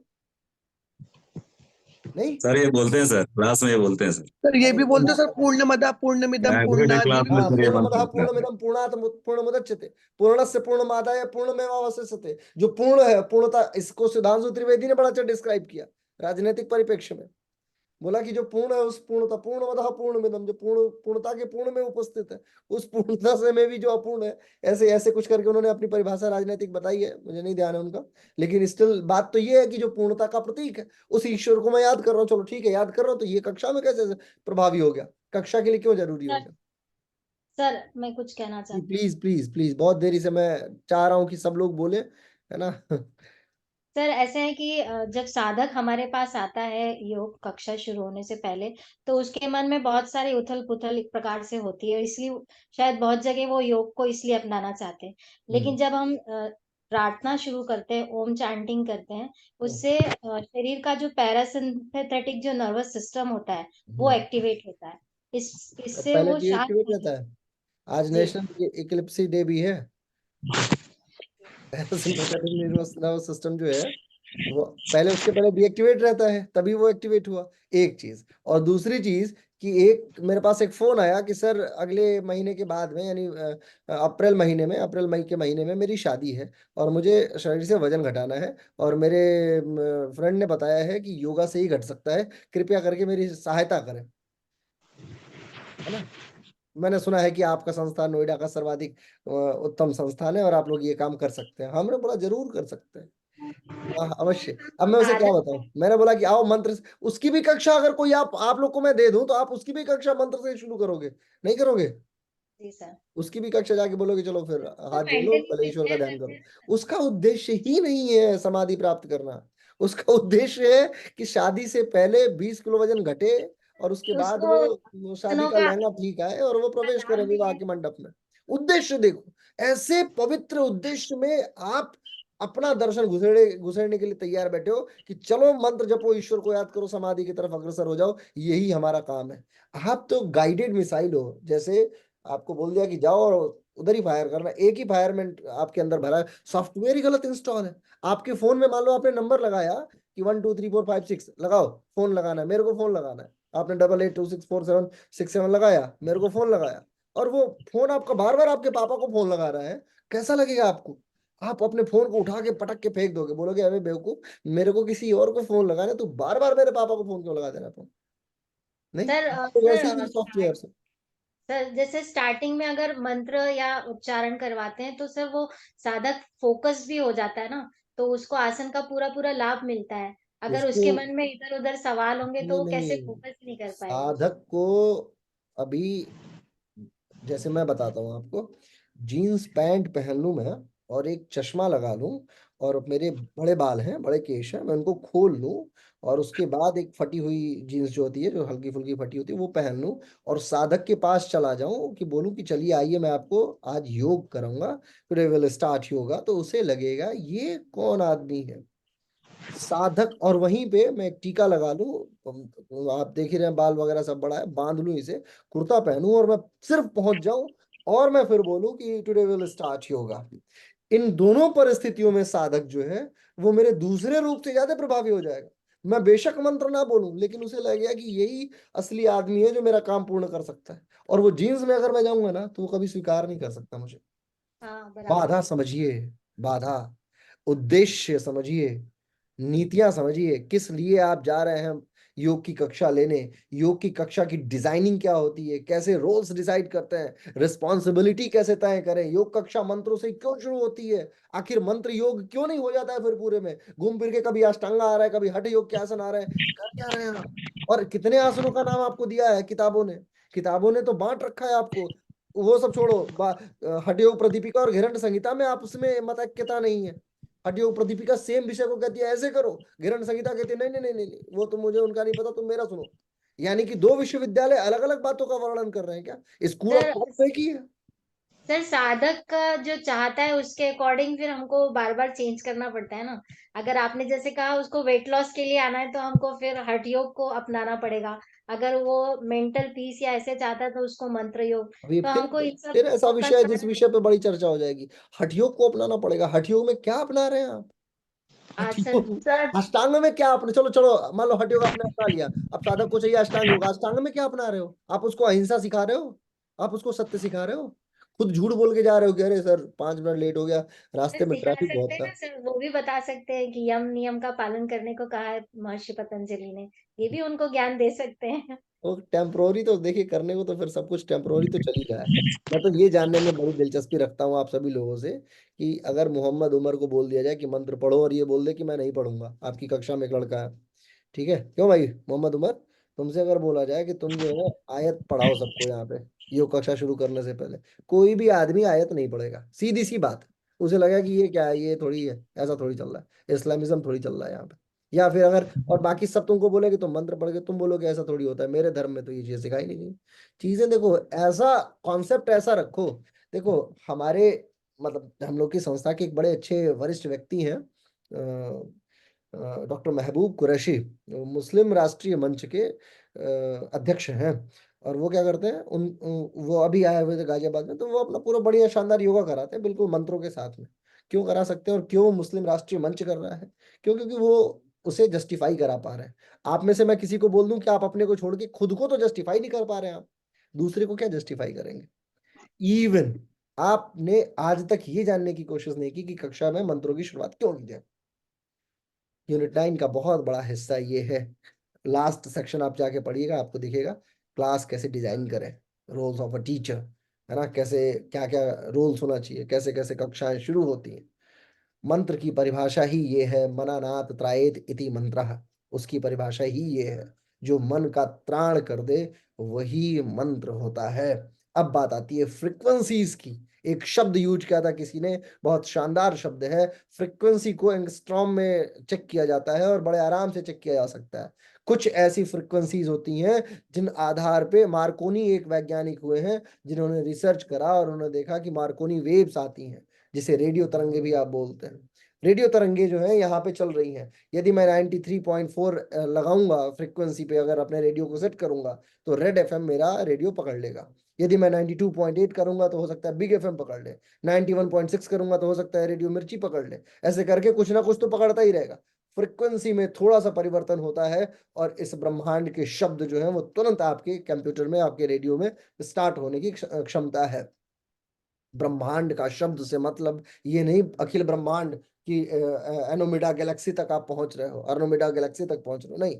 आपके पृथ्वी के परिपथ में, आपके सूर्य और पृथ्वी के संबंध में जो भी ग्रह उपग्रह हैं उस परिस्थितियों में ब्रह्मांड को नापा जा रहा है। यानी सिर्फ सूर्य आपका केंद्र है मैक्सिमम आउटपुट में, इसके उपरांत जो आपके 9 ग्रह हैं जो आपको पढ़ाए गए हैं, सिर्फ उन 9 ग्रहों तक, जिसमें आपका मरकरी है, वीनस है, अर्थ है, मार्स है, जुपिटर है, सैटर्न है, नेपच्यून है, बाद में प्लूटो को हटा दिया लेकिन हम लोग प्लूटो स्वीकार करते हैं, प्लूटो है। उसे स्वीकार करते हैं, और इसी परिपथ में परिस्थितियां जो जन्म लेती हैं उसे हम हमारा ब्रह्मांड बोलते हैं, गैलेक्सी जिसे बोला जाता है, और उसी आधार पे हमारा सारा शब्द संशय कार्य कर रहा होता है। अब बात आती है आवरे की। हम सभी का एक सेट आवरा होता है। जैसे आप अपने रेडियो को बिल्कुल कमरे के अंदर वाले कमरे में लेके चले जाओ और उसको किसी बड़े से गद्दे के अंदर बंद करके चालू करो, नहीं पकड़ेगा फ्रिक्वेंसी, उसकी फ्रिक्वेंसी मैच नहीं करेंगी जब तक उसका एंटीना टावर जो है वो ब्रह्मांड से जुड़ा नहीं रहेगा। ऐसे ही हमारा मस्तिष्क जो है, जब हम कक्षा में शांतिपूर्वक बैठते हैं, सीधे होते हैं, तो हमारा शरीर एक्टिवेट होने के लिए तैयार होता है। जैसे एक गाड़ी है, आप गाड़ी में ड्राइवर के तौर पे बैठ गए, आप योग कक्षा के लिए बैठते हैं उस समय। फिर दो चीजें इसमें डायरेक्ट प्रभाव में आती हैं। क्या चीज? नंबर एक चीज है आवरा। हर व्यक्ति किसी ना किसी के आवरे से प्रभावित होता रहा है और होता है। योग शिक्षक का आवरा जो है उस व्यक्ति को एक्टिवेट करने के लिए पर्याप्त होता है। जैसे आप किसी व्यक्ति से मिलते हैं तो उसके आवरे को प्रभावित कर सकते हैं। फॉर एग्जाम्पल, आपने किसी से हाथ मिलाया, आपको बड़ा बेकार लगता है, अरे यार हटाओ, इससे क्यों हाथ मिलाना। कुछ लोगों ने आपको देखा सिर्फ उंगली दे देते हैं, दिल्ली में तो बड़ा प्रचलित है, हाथ मिलाने के लिए हाथ बड़ा पूरा तो सिर्फ उंगली छू के वापस हटा लेते हैं। मैं बड़े एक बैंक में काम किया करता था, बैंक ऑफ अमेरिका में, सन 2016 में। वहां यही कल्चर था। वो हाथ बढ़ाओ, हाथ मिलाने के लिए hello sir how are you, ये हमें सिखाया गया था हमारे एमबीए में। और जब हाथ मिलाने के लिए बढ़ाओ तो वो उंगली निकाल के छू देता था। सर अबे छूने के लिए थोड़ी हाथ बढ़ाया हमने, नहीं। तो ये क्या है? ये आवरा। और इसके कारण से आपके अंदर एक भाव जन्म लेता है। शब्द, मैं इसको निगेटिव बोल सकता था कि एक नकारात्मक भाव जन्म लेता है, बट स्टिल मैं आपको बोलता हूं कि एक भाव जन्म लेता है जो आपके विचारों की श्रृंखला को अगले व्यक्ति के विचारों की श्रृंखला के सामने नकारात्मक प्रस्तुत करता है। निगेटिविटी शब्द नहीं है। नकारात्मक का मतलब वो निगेटिविटी का सीधा नकारात्मक अर्थ मत लीजिए। जैसे एक सेल है, उसके दो एनोड और डायोड, जो एनोड और कैथोड दो हिस्सा है, ठीक उसी प्रकार से ये है कि एक हिस्सा ऐसा है जहां पे मैं सकारात्मक चार्ज हो सकता था, लेकिन मैं सकारात्मक चार्ज नहीं हुआ, मैं नकारात्मक चार्ज हो गया। और चार्ज क्यों हुआ? क्योंकि जैसे ही मैंने उस व्यक्ति को छुआ, वो व्यक्ति उसके शरीर से मेरे शरीर में ऊर्जा ट्रांसफर नहीं हुई।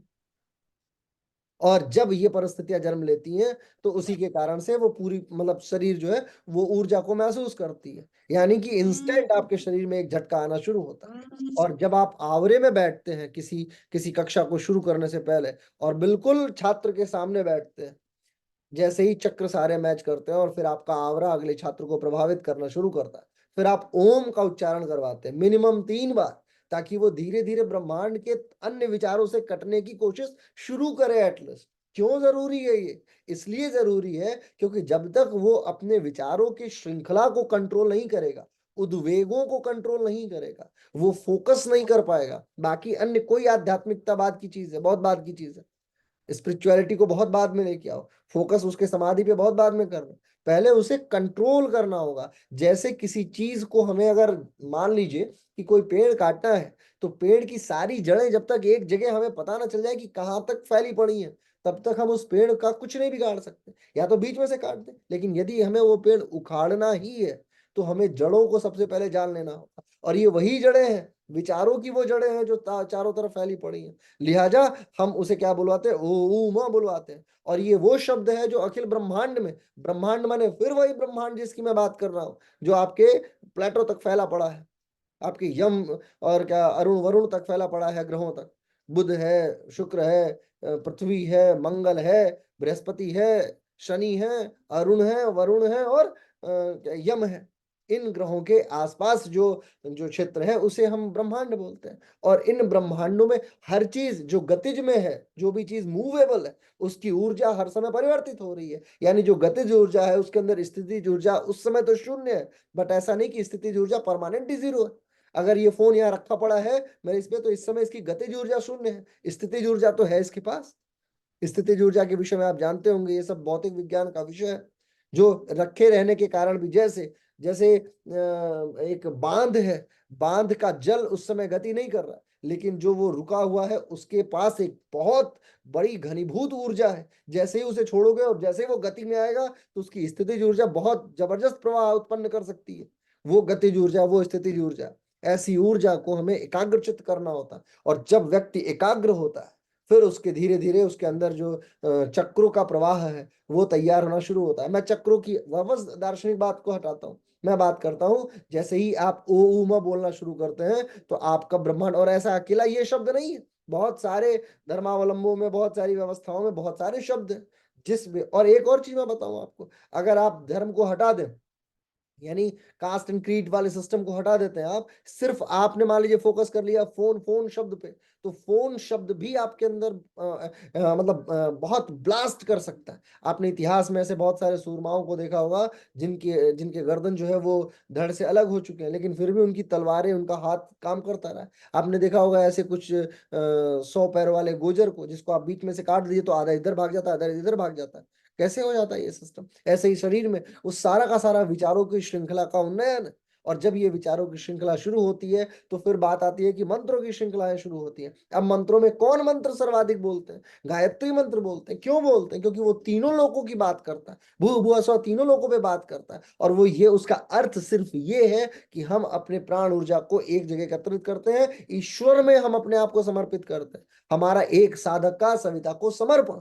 जब आप किसी चीज को, आप किसी भी चीज को जब आप डिवोट कर देते हो, जब आप अपने आप को नटशल में ला देते हो, जैसे एक गोजर है, जैसे एक कछुआ है, उसके ऊपर बड़ा से बड़ा ट्रक भी गुजर जाए तो भी उसका कुछ नहीं हो सकता अगर वो अपने आप को नटशल में लाके और छोड़ दे, फ्री कर दे वो ओशियन की तरफ। जैसे समुद्र में बहने वाली मछली है, उसको बहने की आवश्यकता नहीं है, वो नदी के पानी के साथ बहते हुए जा सकती है समुद्र तक, उसे कुछ करने की आवश्यकता नहीं है। वैसे ही समर्पण भाव जब आता है, जब आप मंत्र ये जपते हैं गायत्री मंत्र, तो समर्पण भाव का सबसे बेहतरीन मंत्र है ये।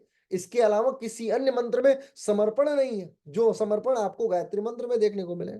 जब ये समर्पण आप लेके आते हैं और समर्पित कर देते हैं ईश्वर के सामने, वहां पे बाकी सारी चीजें आपके सोचने और आपके जस्टिफाई करने के दायरे से बाहर हो जाती हैं। फिर आपको दायरे की जरूरत ही नहीं है। बीच बीच में मंत्र बदलाए जा सकते हैं, जैसे त्रयंबक मंत्र हो गया, जैसे अन्य क्या कहते हैं, बीज मंत्रों का प्रयोग किया जाता है। बीज मंत्र क्या करता है? बीज मंत्र, आपको ये बाखूबी पता है, अगर आप चक्र विज्ञान पढ़े हैं तो क्या आपके मस्तक में, आपके गले में, आपके हृदय में, आपके नाभि में हर जगह चक्र है, और सारे चक्रों का एक रंग है, सारे रंगों का एक बीज मंत्र है। जैसे ही आप मंत्र बोलना शुरू करते हैं, यंग टंग लंग चंग बंग तंग दिजाग्रम दिजाग्रम त्रोटे त्रोटे दित्तम कुरु कुरु स्वाहा, आपने ये पढ़ा होगा दुर्गा सप्तशती का मंत्र। जब आप ऐसे मंत्रों का उन्नयन करते हैं तो आपके चक्रों के अंदर एक एक प्रस्फुटित ऊर्जा जो है वो जागृत होती है। और ये कौन सी ऊर्जा है जो जागृत हो रही है? ऐसी ऊर्जा है जो आपके वैज्ञानिक टर्मिनोलॉजी में, वैज्ञानिक टर्म्स में अभी तक डिफाइंड नहीं है, लेकिन हमारे दार्शनिक विचारों के अलावा हमारी जो व्यवस्था क्रम है उस व्यवस्था में डिफाइंड है कि हमारे पास चक्र होते हैं, लिहाजा हमें उन चक्रों पे ये मानना है। और ऐसा नहीं है कि ये मैं पहली बार कह रहा हूं कि मैं चक्र होते हैं, किसी ने सिद्ध नहीं किया। बहुत सारे ऐसे लोग हैं, हालिया में थोड़े दिन पहले ही 10 साल पहले ही एक बड़े संत की मृत्यु हुई, जिनका नाम था देवराहा बाबा, आप लोग बाखूबी जानते होंगे। अड़िमा गरिमा लगिमा महिमा सारी सिद्धियां उनके पास थी, आठों की आठों सिद्धियां वो अपने आप में रखे हुए हैं। और वो सिद्धियां कैसे प्राप्त की जाती हैं? इन्हीं चक्रों पे फोकस कर। अधिकतर लोग जो इन चक्रों पे फोकस कर लेते हैं, वेद लेते हैं, वो इस दुनिया से बाहर हो जाते हैं। गजब की बात देखिए, हम लोग योगाचार्य हैं, दूसरों को जाके बोलते हैं कि मोह माया से दूर हो जाओ, और खुद बोलते हैं 1 महीने बाद बोलते हैं सर कृपया करके पैसा दे दो, क्योंकि हमारा महीना कंप्लीट हो गया। हमने पूरे 1 महीने आपको यही बताया कि मोह माया से दूर रहो, दूर रहो, दूर रहो। क्यों दूर रहो? क्योंकि उसने ऑलरेडी मोह माया इतना कमा लिया है, हमें भी कमाने दो, जब हम भी कमा लेंगे हम दूर हो जाएंगे। यही तो सिद्धांत है आपका। नहीं, एक दिन आपके क्लाइंट ने अगर आपसे पूछ दिया कि सर आप बोलते हो मोह माया से दूर हो जाइए, आंखें बंद कीजिए, भावना कीजिए, आप ईश्वर की शरण में, तो आप यहाँ नोएडा में क्या करो? आप भी ईश्वर की शरण में जाओ, आप भी अपना काम करो, फिर यहाँ पे क्या है कि नहीं? तो हम लोग हैं मील के पत्थर, माइलस्टोन। हमारे पास इतना ज्ञान नहीं है कि हम लोग ईश्वर की शरण में चले जाएं और उस शरण को स्वीकार कर लें, लेकिन हमारे पास माइलस्टोन की तरह इतना ज्ञान है कि दिल्ली यहाँ से 16 किलोमीटर है। आपको जाना है तो जा सकते हैं दिल्ली, वहां से आगे देख लेना कि आपको कुरुक्षेत्र जाना है, कि आपको चंडीगढ़ जाना है, कि शिमला जाना है, कि मनाली जाना है। वहां वालों से पूछ लेना, दिल्ली तक हम पहुंचा देंगे आपको। दिल्ली तक कैसे पहुंचा देंगे? हमारा ज्ञान इतना ही है कि हम बता सकते हैं कि योग में समाधि नाम की एक चीज होती है जिसे आप प्राप्त कर सकते हैं, और ये समाधि आपको एक नए मार्ग तक लेके जा सकती है। लिहाजा आप एक काम कीजिए कि आसन हमें पता है, आसन सीख लीजिए हमसे, प्राणायाम हमें पता है, प्राणायाम सीख लीजिए। ये हमारा हमारा जस्टिफिकेशन, हम आपको सिखा सकते हैं, इतना ही हम भी करते हैं। हमें आवश्यकता पड़ेगी, जब हमें ये लगने लगेगा कि हम इसके पार भी जा सकते हैं, तो हम डेफिनेटली जाएंगे। अभी तो हमारी यात्रा सिर्फ इतनी की है कि हम आपको बता दें, देखो हम भी चल रहे हैं, आपको चलना है तो काफिला चल रहा है, आ जाओ, ये योग की कक्षाएं हैं, योग की कक्षाओं में शामिल हो जाओ। इसलिए मंत्रों का उन्नयन किया जाता है। और मंत्र जो है, सबसे खासियत मंत्र की ये है कि एक कक्षा जो है वो उन मंत्रों के आवरे से, जो उसकी फ्रिक्वेंसीज है, उसी फ्रिक्वेंसीज के चारों तरफ मंत्रों की फ्रिक्वेंसी, कोई भी ऐसा मंत्र नहीं है जिसकी आवृत्ति, जिसे लैम्डा के मान से निर्गत किया जाता है। किसी भी मंत्र को आप जाइएगा कभी गायत्री कुंज, शांति कुंज में, तो वहां ब्रह्म वर्चस्व है। मैंने शोध किया, मैंने देखा इन चीजों को कि एक बार यदि मंत्र बोल दिया जाए और अच्छे तरीके से, तो अल्फा रेज बहुत तेजी से निकलती है दिमाग से, 3 किरणें निकलती हैं, अल्फा बीटा गामा, विचारों की श्रृंखला के आधार पे। और मैं तीनों तरीके के शोध से खूब अंदर मन में गाली दे दे के उल्टा सीधा सोच के भी मैंने देखा कि अल्फा रेज ही निकल रही है गायत्री मंत्र के बाद। गायत्री मंत्र मैंने पहले बोल लिया, जब मैं बोलने जा रहा था तो उस समय बीटा ही निकले जा रही है, नकारात्मक नकारात्मक नकारात्मक। 10 मिनट तक लगातार मैंने 108 बार बोला, और उसके बाद फिर मैं मन में गाली भी दे रहा हूं तो भी अल्फा ही निकल रही है। ये खासियत है उस मंत्र की। एक बार यदि आपने बोला, 2 बार बोला, 3 बार बोला, आपने 100 कक्षा यानी 100 कक्षाओं तक आपने मंत्र बोला, तो वो मंत्र यदि एक बार व्यक्ति के विचार में वो बैठ गया, अब गलती किसकी है? ये आपकी गलती है, क्योंकि आपने सही से मंत्र सिखाया नहीं उसे। आप जाते हो तो सिर्फ मंत्र को 1-2 मिनट के समय पास के तौर पे। मैंने एक योगा टीचर की डायरी देखी, मैं हतप्रभ रह गया। उसकी डायरी में क्या लिखा था जानते हो? कि 2 मिनट में मंत्र में 2 मिनट, मतलब वो पूरे 60 मिनट का अपना सिस्टम बना के रखा हुआ था कि 60 मिनट मुझे कैसे काटने हैं, ये उसकी डायरी में लिखा पड़ा था। जिसमें 1 मिनट जाना, 2 मिनट हालचाल करना, 2 मिनट में उसको तैयार करना, थोड़ी बहुत इधर उधर की बातें करना, 5 मिनट हमारा कट गया। फिर 5 मिनट में हमें मंत्र बुलवाना है, 5 मिनट हमारा कट गया। फिर 15 मिनट हमें वार्म अप करवानी है, उसमें बीच बीच में बातें करनी। इस तरीके से टाइम बांट रखा था वो योगा टीचर। मैंने बोला बताइए मंत्रों का क्या क्या ये उपयोग कर पाएगा? और आप सिर्फ अष्टांगी हैं, ये नहीं हो ही नहीं सकता। अगर आप सिर्फ अष्टांगी होंगे तो आपकी दुकान बंद हो जाएगी। आपको यदि दुकान चलानी है तो आपको सारे योग को सीखना पड़ेगा, और सारे योगों में सब कुछ आता है, मंत्र योग, कर्म योग, लय योग, क्रिया योग, हठ योग, राजयोग, जो जो योग जानते हो सब। लेकिन सब जान ही नहीं सकते, आप थोड़ा थोड़ा जानते हो। तो आपको सब्जी प्रस्तुत करनी है। अब सब्जी भी ऐसी कि वो मिक्स वेज ऐसा ना हो जाए कि क्या कहते हैं, पनीर की सब्जी में आप जाके करेला मिला दो। ये भी आधे टीचर यही करते हैं। आलू की अच्छी खासी सब्जी चल रही होती है, बेचारे उसमें करेला और नीम मिला के दे आते हैं, अर्थ का अनर्थ हो जाता है। आपको ये पता होना चाहिए कि कितना मिर्च डालना है, कितना आलू डालना है, कितना टमाटर डालना है, कितना प्याज डालना है। ऐसा ना हो कि प्याज और मिर्च की सब्जी बन जाए, आलू बेचारा गौंड रह जाए उसमें। ये भी तो होता है। सब्जी आपको मान लो आप आती है बनानी, और आपको आलू प्याज और गोभी की सब्जी बनानी है, तो जाहिर सी बात है कि आलू की मात्रा ज्यादा होगी। लगभग 70% आलू होगा, 30% या 20% गोभी होगा, बाकी की चीजें धीरे धीरे कम होंगी। अब पता लगे आपको दे दिया सब्जी बनाने को, आपने 90% उसमें गोभी डाल दी, तो फिर वो गोभी की सब्जी नहीं होगी। इवन गोभी की सब्जी भी बननी चाहिए तो उसमें आलू की मात्रा तो रहनी चाहिए अलग। पालक अगर आपको दे दिया जाए और आप उसमें मिर्च मिर्च डाल के चले आओ, तो फिर पालक की सब्जी क्या रही? तो जाहिर सी बात है आपकी योग कक्षा जो है वो आसनों से जितना प्रभावित हो, उतना ही प्राणायाम से प्रभावित हो, उतना ही अन्य चीजों से भी प्रभावित हो। और एटलीस्ट आपको तो इस चीज का भान हो ही। जब आप मंत्र बोल रहे हो तो आपके दूसरे वाले को क्या बोलो, खुद की आंख ऐसे आती है, ऐसे करके खोल के देख लेते हो कि आंखें बंद है कि खुली हुई, ऐसे करके। ये ऐसे थोड़ी कक्षा चलती है। आपको क्या करना है, कक्षा में बैठना है, पहले सबसे पहले अपने ध्यान को आप आंख बंद करके आमंत्रित कीजिए कि आप कहाँ स्थित हैं। फिर ईश्वर के शरण में खुद को समर्पण का भाव लेके आइए। साधक का सविता को समर्पण, हमारे गुरुजी बार बार बोलते हैं। समर्पण का मतलब हो गया you have to devote yourself. Submit कीजिए अपने आप को वहां पे जाके फिनिश कर दीजिए। That's all. हमारे बस की कोई बात नहीं है। It's all about you only. ये सिर्फ आप हो जो आप कर सकते हो। उस प्राण स्वरूप, दुख नाशक, सुख स्वरूप, बार बार सुख की कल्पना करते रहते हो। कौन से सुख की कल्पना है? गायत्री मंत्र में वही बता रहा। श्रेष्ठ, तेजस्वी परमात्मा को हम अपनी अंतरात्मा में धारण करें या करते हैं या कर रहे हैं, वह परमात्मा हमें सन्मार्ग पे प्रेरित करे। ऐसे परमात्मा आप हमें सन्मार्ग पे प्रेरित करो। That's all. सन्मार्ग यानी सच्चाई का मार्ग, वो मार्ग जिस मार्ग पे आपको चलना। जैसे ही ये मंत्र बोल के खत्म कर, तो क्लाइंट ने पूछा कि सर कल नहीं आए थे, क्या हुआ? अरे सर क्या बताऊं, गाड़ी पंचर हो गई थी। पता है कि कल सो के नींद ही नहीं खुली थी, गाड़ी पंचर का बहाना। कैसे चलेगा काम? सन्मार्ग पे कैसे प्रेरित होगा? कोई मतलब ही नहीं है। फिर जीरो, नल बाई जीरो। इसलिए मंत्रों की उपयोगिता बहुत आवश्यक है। और दर्शन शास्त्र में किसी भी पुस्तक में नकारात्मक शब्द का प्रयोग सीधे नहीं लिखा है। इसीलिए महर्षि पतंजलि जैसे विद्वान अक्लिष्ट शब्द देते हैं। क्लिष्ट के सामने अक्लिष्ट। जैसे आपसे मैंने पूछा कि ऊंचाई है, तो उसका अपोजिट क्या होगा? बोलो, ऊंचाई का अपोजिट क्या होगा? नीचाई। नीचाई। नीचा। नीचा। नया ही शब्द जनरेट हुआ ना, नया सर शब्द है। पतंजलि क्या कहते हैं? पतंजलि कहते हैं ऊंचा, अऊंचा। उनका शब्द देखा आपने? क्लिष्ट और अक्लिष्ट। वो चाहते तो क्लिष्ट के अपोज में कोई नया शब्द नहीं देते आपको, वो जिसके शिष्य हैं वो खुद ही पूरा पूरा व्याकरण लिखा है, और शब्दों की कमी है क्या इनके पास? बेतहाशा शब्द हैं और सूत्र ही तो लिख रहे हैं। चाहते तो कैसा भी सूत्र लिख सकते थे, कुछ भी लिख सकते थे। मंत्रों के विषय में तो जरूर बोलते, उनको ये पता रहा कि नहीं, मंत्रों में ज्यादा चक्कर में नहीं पड़ना है अपने। अपना काम ये है कि इन बच्चों को ज्ञान दो, बस बात खत्म। मत योग अनुशासन, नाउ द डिसिप्लिन ऑफ योग। लेके चलो अब इनको, कौन सी डिसिप्लिन, कैसी डिसिप्लिन, कहाँ की डिसिप्लिन? वो डिसिप्लिन जो राजयोग से आती है, वो डिसिप्लिन जो हठ योग से आती है, वो डिसिप्लिन जो लय योग से आती है, बाकी सारे योगों से आती है। उन सारे डिसिप्लिन को लेके आते हैं, एकत्रित करते हैं और बोलते हैं कि now the discipline of yoga. आगे से देखो, ये एक मैं संकाय शुरू कर रहा हूँ, एक नया संकाय, एक संकाय जिसका मैं वर्णन आपके समक्ष कर रहा हूँ। और फिर एसकेएम योगा का जो हम लोगों का मूल वाक्य है, आपने कभी पढ़ा है मेरे लोगों पे मैंने क्या लिखा है? किसी को याद है? सर आज विवेक कैसे? हाँ, केवल ने नहीं नहीं, वो तो फुल फॉर्म है।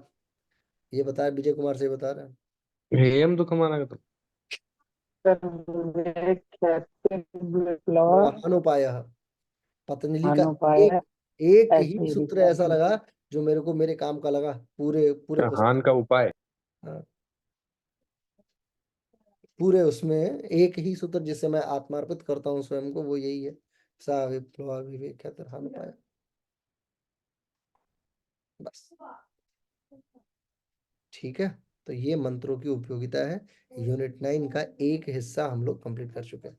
अब इसके बाद जो जो हिस्सा आता जाएगा मैं आपके साथ साझा करता जाऊंगा। अगले यूनिट से मैं मतलब अगले टॉपिक से ज्यादा समय नहीं लूंगा आपका। बस कोशिश ये मेरी रहेगी कि आपको बिल्कुल टू द पॉइंट बताता रहूं मैं। लेकिन मैं जो चीज डेवलप करना चाह रहा हूं वो ये है कि आप अपने अंदर ये चीज लेके आइए कि आप कर क्या रहे हो, जो चीज कर रहे हो वो किस दिशा में जा रही है। ये योग तो आपको नहीं दिया जाना था। विश्वविद्यालय इस योग के लिए तो नहीं बना था, इसलिए तो नहीं। ऐसे तक्षशिला और नालंदा विश्वविद्यालय ऐसे तो नहीं हुआ करता था। योग से मोटापा घटाएं, योग से नेट पास करें, योग से जेआरएफ क्वालिफाई करें, सरकारी दामाद बन के 70,000 रुपये महीने का उठाएं, 40,000 रुपये ले आएं। ये सब योग का उद्देश्य नहीं रहा। योग का उद्देश्य जिस दिशा में था उस दिशा में भटक चुके हैं आप, और जिस दिशा को आप प्राप्त करेंगे उस दिशा से बाकी उसका उसका रिजल्ट क्या मिलता है। आज जिनका जन्म दिवस है, जो स्वामी धीरेन्द्र ब्रह्मचारी जी, उनके पास अपना हेलीकॉप्टर था। इंदिरा गांधी को बोल देते थे उठो तो उठो, बैठो तो बैठो, बैठ जाते थे। और कभी सफेद कपड़ा छोड़ के दूसरा कपड़ा नहीं पहने, खुद के हेलीकॉप्टर से अभी भी जाके उनका घर देखो, गुड़गांव में तो ऐसे ही है, दोनों तरफ से घर बने पड़े, बीच में बिल्कुल प्राइम लोकेशन पे लॉक्ड है, कोई नहीं पूछा जाता। क्या नहीं था, बड़ी बड़ी बंदूकें, बड़े बड़े गन, सब कुछ, बहुत सारी चीजें थी उनके पास, जो बहुत अभी भी कष्टकारी मानी जाती है। बट स्टिल क्या चीज थी जानते हो? वो चीज थी योग। एक ऐसा बल जिस बल से वो कुछ भी करने की क्षमता रखा करता था, एक ऐसा बल। तो वो ऊर्जा अभी कोई है आपके सामने जो धीरेन्द्र ब्रह्मचारी बन सके? बन भी नहीं सकता स्टिल। चलो सबके ऊपर लांछन आता है, कुछ लोग अच्छा मानते हैं, कुछ बुरा मानते हैं। महात्मा गांधी बेचारे जिन्होंने अपना पूरा जीवन लगा दिया, कुछ और चाहते तो नहीं बन जाते, अच्छे खासे बैरिस्टर थे, बड़े आराम से। जिस समय भारत आजादी की लड़ाइयां लड़ रहा था उसी समय जेआरडी टाटा अपने बिजनेस पे फोकस किए हुए थे। आज उन्हीं के पोते पर पोते रतन टाटा, जिनको पूरा देश मानता है अपना, कोई जेआरडी टाटा के विषय में कुछ जानता ही नहीं तो गलत क्या बोलेगा। महात्मा गांधी भी चाहते तो अपना फोकस कर सकते थे, नहीं कर सकते थे, बड़े आराम से वो भी बैरिस्ट्री करते और अच्छे खासे वकील रहते, पैसा कमाते और निपट जाते। नहीं, लेकिन आज महात्मा गांधी ने कुछ किया तभी तो लोगों ने उनको गलत कहना शुरू किया। कुछ अच्छा भी कहते हैं, कुछ बेकार भी कहते हैं, बात अलग है, लेकिन उन्होंने कुछ तो किया। ऐसे आप भी कुछ तो करो, अच्छा या बुरा जो भी रिजल्ट प्राप्त होगा वो तो बात की बात है। समझे? उपनिषद हम लोग जब शुरू करेंगे तो इन मंत्रों का मैं आपको और आख्यान समझाऊंगा। एक एक मंत्र जो है वो बड़े मतलब बहुत भाव के साथ बनाए गए हैं। और ऐसा नहीं है कि मंत्र लिखे जाते थे, मंत्र प्रस्फुटित होते थे दिमाग में, और वो दिमाग उपजता था। जो दिमाग जिन फ्रिक्वेंसीज को स्वीकार करता था उन फ्रिक्वेंसीज को लिखा जाता था, फिर उन्हें काउंटर किया जाता था। कोई मंत्र जो है वो ऐसा नहीं है कि मैन मेड शब्दावली में, कोई वो नहीं है मंत्र। महामृत्युंजय की भी गाथा अगर सुनोगे तो दंग रह जाओगे। उनकी भी कहानी, पूरा अथर्ववेद 7,000 श्लोक इसी के ऊपर टिका पड़ा है। अथर्वा ऋषि जो थे वो चुपचाप से अपने वेद को छिपाए बैठे पड़े थे। दधीची के आश्रम में शिव जी उपस्थित थे और उन्होंने कहा कि दिखाओ अथर्वा मेरे को ये अपना जो तुम लिख के लेके आए। कौन अथर्वा? जिनका पूरा आशीर्वाद, जिनके ऊपर शिव जी का आशीर्वाद था, जिनके ऊपर। अथर्व बड़े शर्माते हुए उन्होंने दिया, और शंकर भगवान ने कहा कि मैं इसे चौथा वेद उद्घोषित करता हूँ।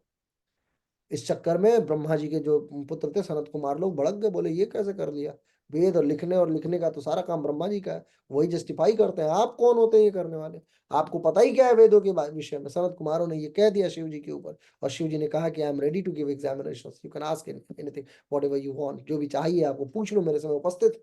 और फिर एक सभा लगी और वहां पे शिव की परीक्षा होती है, तीनों वेदों को उन्होंने बताया, ब्रह्मा खुद आके नतमस्तक हुए और बोले कि तुम लोगों ने बेवकूफों, अपने बच्चों को बोले कि तुमने, सनत कुमारों को बोला कि तुमने ये किससे परीक्षा ले ली, जो सकल ब्रह्मांड का कारक है, हमारे और जो मैं और विष्णु जिनको जानने के लिए आपस में बिल्कुल युद्धरत थे, मैं हम पहचान ही नहीं पा रहे थे कि कौन है ये, उस प्रकाश स्तंभ में, जिस प्रकाश स्तंभ से ये पृथ्वी बन के आती है, पूरा ब्रह्मांड बनता है, उस प्रकाश स्तंभ से तुम वेद पूछने जा रहे हो, अरे मैं खुद उनसे उपजा हुआ हूं। आप लोग ये सारी कहानियां बाखूबी जानते होंगे, और उन्हीं कहानियों के क्रम में हम लोग आगे बढ़ते हैं। लेकिन कहानियां एक एक एक सेपरेट पार्ट है। साइंटिफिक अगर आप उसमें जाते हैं, फ्रिक्वेंसीज में जाते हैं, एम्पलीट्यूड्स में जाते हैं, तो बहुत सारी चीजें हैं जो आपको समझनी होगी। ठीक है, और यही आवृत्ति, यही स्पंदन, यही सारी चीजें मंत्रों को मंत्र बनाती हैं, और फिर वो मंत्र कार्य करना शुरू करता है। और मंत्र कुछ भी कर सकता है, मारण तोरण, कैसे कैसे मंत्र होते हैं। आप अगर पढ़ेंगे अथर्ववेद में, जादू टोना कितने खतरनाक मंत्र है, वो छोड़ो, अथर्ववेद तो क्या ही पढ़ोगे, गायत्री महाविज्ञान उठा के पढ़ो, एक एक मंत्र उसमें ऐसा ऐसा मंत्र है कि यदि उसको तरीके से, सारे मंत्र खतरनाक कब बनते हैं, जब उनमें बीज मंत्र लगा दिया जाए, किस चक्र को एक्टिवेट करना, जिस चक्र को एक्टिवेट करना चाहो, और कौन सा चक्र है जो एक्टिवेट ना हो जाए। मैंने आपको बताया ना कि आपके लिए जो चीज सुलभ नहीं है, उसको बहुत लोगों ने सुलभ कर रखा है। आप उठा के गूगल चेक कर लीजिए कि सबसे देर तक सांस रोकने की का वर्ल्ड रिकॉर्ड कितना है पानी के अंदर। आप देखेंगे कई कई ऐसे लोग हैं जो 18 18 10 घंटा, 12 घंटा, 15 15 घंटा, 20 मिनट, 25 मिनट, 50 मिनट, जो भी है, आपसे कम से कम 20 25 गुना तो ज्यादा होल्ड करने वाले होंगे ही नहीं। सांस के बिना भी उनका जीवन चला, जबकि सांस के बिना कैसे वो जीवन चला रहा होगा इसकी कोई गारंटी नहीं है। अभी तो इस समय बड़ा फेमस हो रहा है, आंखें बंद करके वो पढ़ने वाले, किताबों को पढ़ दे रहे हैं, सूंघ के पढ़ दे रहे हैं सब। हाँ, यूट्यूब वगैरह पे आप देखेंगे तो बच्चे आ रहे हैं इस समय, ऐसा जो थर्ड आई ओपनिंग की एक एक्सरसाइज चलती है, जिसके तहत वो बच्चे आंख बंद करके सूंघ सूंघ के किताब पढ़ लेते हैं। वो सोचो, सारी मानवीय क्षमताएं ही हैं, और सब कुछ संभव है। जहाँ पे डिस्क्रिप्शंस संपादित ना हो पाए, वहां दर्शन बना करता था, फिलॉसफी बनती थी, लेकिन बाद में जिस चीज का कोई उत्तर ना दे पाए उसी को दर्शन बना दिया, और इसी चक्कर में बेचारा दर्शन विज्ञान को भी खो दिया। विज्ञान पहले दर्शन का हिस्सा होता था। मैं आपको दर्शन शास्त्र पढ़ाऊंगा, आपके में 9वीं यूनिट में है, पहला ही टॉपिक है फिलोसफी, दर्शन। लेकिन मैं दर्शन, आज आप लोग माहौल ही नहीं बना पाए शुरुआत में, नहीं तो दर्शन पे ही चर्चा चलती। अब धीरे धीरे माहौल बनना है, जिस दिन माहौल पूरा बिल्कुल सुबह से दिन से बना रहेगा, मैं आपको दर्शन पढ़ाऊंगा, और फिर मैं आपको बताऊंगा कि दर्शन चीज क्या होती है। दर्शन वो चीज थी जिसके अंदर विज्ञान आया करता था, और वो विज्ञान धीरे धीरे छोड़ के अलग हो चुका है। ठीक है, अब हमारे पास कुल 2 4 शब्द ही बचे हुए हैं, और उन्हीं 2 4 शब्दों से 2 4 विषय ही बचे हुए हैं, और उन्हीं 2 4 विषयों से हम दर्शन दर्शन चिल्लाए जा रहे हैं। यही है फिलोसफी, यही है फिलोसोफिया, और यही है ज्ञान के प्रति अनुराग, दैट्स ऑल, यही परिभाषा दर्शन की।